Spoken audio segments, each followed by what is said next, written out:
That's right. A source familiar with the transition process confirms for NBC News that Mr. Trump has tapped his former critic, South Carolina Governor Nikki Haley, to serve as U.S. ambassador to the UN, and that his former primary rival turned top surrogate, Dr. Ben Carson, is mulling an offer to serve as Secretary of Housing and Urban Development. All of this as that wide-ranging interview is shedding new light on the president-elect's policies. So what we want to do is this morning, transition sources tell NBC News President-elect Trump has asked South Carolina Governor Nikki Haley to be his ambassador to the United Nations, and she's accepted. Although she has little foreign policy experience, the daughter of Indian immigrants is considered a rising star in the Republican Party.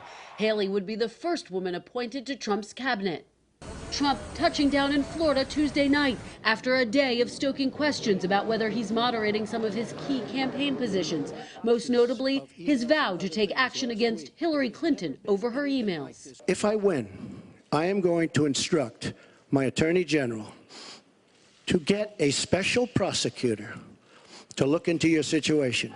Mr. Trump now appearing to let the matter go, a decision first reported by NBC. Trump elaborating during an hour-long interview with journalists at the New York Times, saying, "I don't want to hurt the Clintons. I really don't. She went through a lot and suffered greatly in many different ways, and I am not looking to hurt them at all. The campaign was vicious."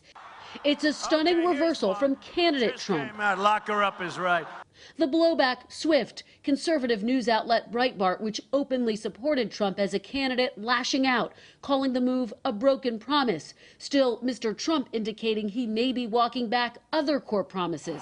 On the trail, Trump said he wanted to tear up the Paris Climate Agreement, a multinational environmental accord. But on Tuesday, he told the New York Times, "I have an open mind to it." On torture, Mr. Trump once touted waterboarding, but after consulting with retired Marine General James Mattis, a contender for defense secretary, concluding the tactic is not going to make the kind of difference that a lot of people are thinking. And one day after this disturbing video captured a white nationalist group gathered in Washington, D.C., celebrating Trump's victory with Nazi-like salutes.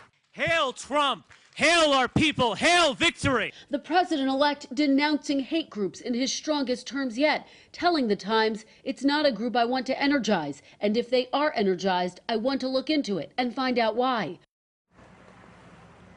Mr. Trump was also defiant when it came to questions about potential conflicts of interest with his business, telling the Times the law is on his side. He also boasted to the New York Times the Trump brand is certainly a hotter brand than it was before. Meanwhile, as for Secretary Hillary Clinton, a group of computer scientists urging her campaign to ask for a recount in 3 key swing states after they say they found voting irregularities there. But there is no indication that the Clinton team is considering taking that course of action. Matt, Savannah. All right, Kristen Welker making us jealous with her location this morning. Kristen, thank you. Thank you. Hello, Today fans. Thanks for checking out our YouTube channel. Subscribe by clicking that button down there and click on any of the videos over here to watch the latest interviews, show highlights, and digital exclusives.